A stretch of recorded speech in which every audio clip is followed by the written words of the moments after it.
सूखी डाली पर सामने से कौआ आवाज दे रहा है तो समझ लेना असगुन हो गया। और काला सर्प रास्ता काट जाए, बिल्ली रास्ता काट जाए, समझ लेना असगुन हो गया। और सबसे बड़ा अगर असगुन है, पति 2-4 महीने के लिए बाहर जा रहा है और पत्नी रोना शुरू कर दे, तो इससे बड़ा असगुन कोई नहीं होता। ये होते असगुन।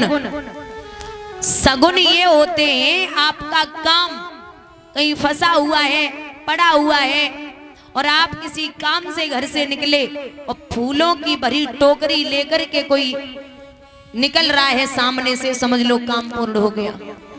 कोई गाय बीच रास्ते में अपने बच्चे को दूध पिलाती हुई मिल जाए, समझ लो काम पूर्ण हो गया। मंदिर से घंटे घड़ियालों की आवाज आ रही है, धूप बत्ती अगरबत्ती की सुगंध आ रही है, समझ लो काम पूर्ण हो गया। और भैया कोई दूध की भरी बाल्टी लेके आपके सामने से निकल रहा है, किसी काम से घर से निकले, तो समझ लो काम पूर्ण हो गया। माताएं विशेष ध्यान दें, आप 2-4 काम घर में ऐसे करती हैं जिसे करने से घर में 100% गरीबी आने के चांस रहते हैं। पहला, माताओं को कभी भी बुझे हुए चूल्हे पर बर्तन नहीं रखना चाहिए। शाम को घर में कभी झाड़ू नहीं लगानी चाहिए, और खड़े होकर के कभी बाल नहीं निकालने चाहिए। माताओं को घर में शाम को जूठे बर्तन नहीं छोड़ने चाहिए, चाहे रात के 11 बजे आपके यहाँ मेहमान आए। ये मैं नहीं कहती, बड़े बड़े विद्वान और संत कहते हैं, अगर रात के 11 बजे कोई मेहमान आपके दरवाजे पर आ रहा है और वो खाना खाने के बाद जा रहा है या वहीं रुक रहा है, तो आप सोचो कि सुबह धुल के रख दूंगी। नहीं करना चाहिए, चाहे रात के 11 बजे चाहे 12। महाराज खाना बनाने के बाद, भोजन कराने के बाद बर्तन धुल के ही रखने चाहिए, क्योंकि लक्ष्मी का प्रवेश घर में नहीं होता।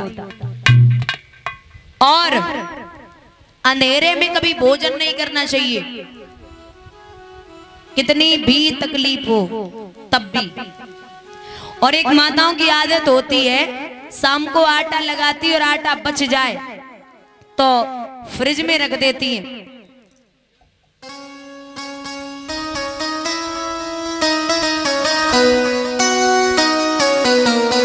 आटा अगर बच जाए तो फ्रिज में रख देती हैं और कहती है इसकी सुबह रोटियां बनाऊंगी। बहुत गलत बात है।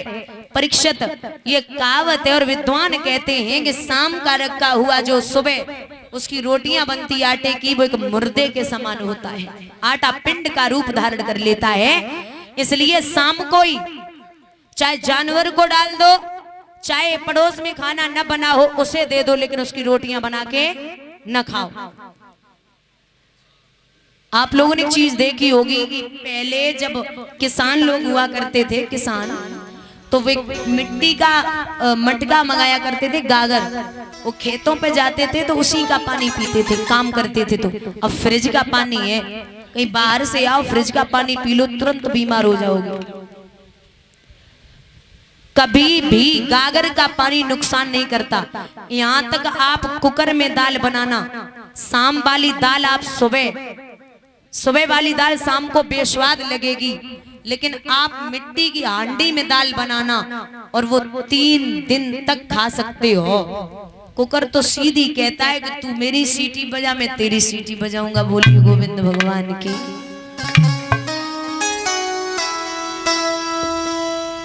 तो माताएं विशेष ख्याल रखें। वहां जब अशगुन हो रहे हैं, हुआ ऐसा,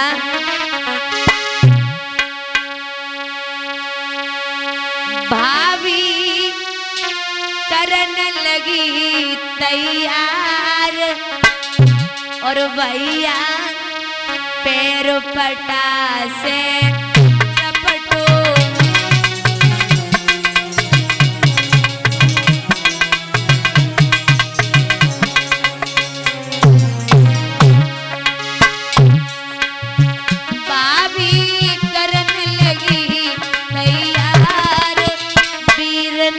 पैर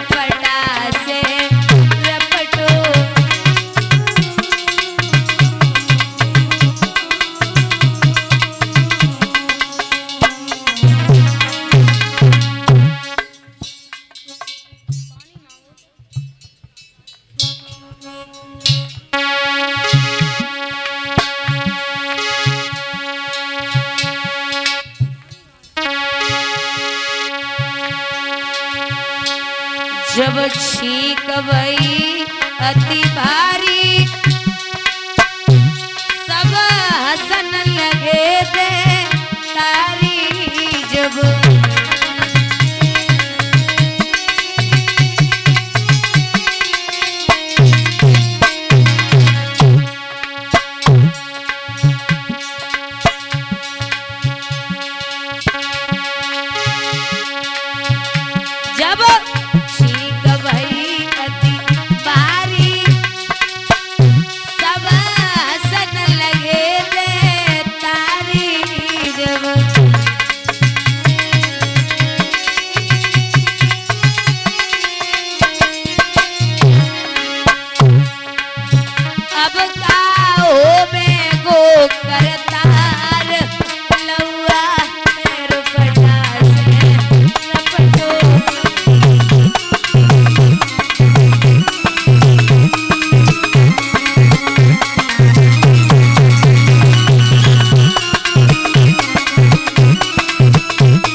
और ये सर्वेश यादव भैया सन ऑफ श्री जितेंद्र सिंह महाराज परीक्षित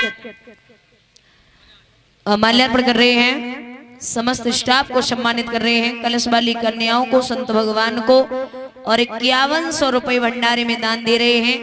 भगवान सुख और संपत्ति प्रदान करें। ठाकुर जी का आशीर्वाद परिवार पर बना रहे। जो भी इच्छाएं हो वो पूर्ण हो, यही अभिलाषा और आकांक्षा है। बोलिए गोविंद भगवान की। बंधुओं, आज असगुन हुए लेकिन शिशुपाल नहीं माना, बढ़ता जा रहा है।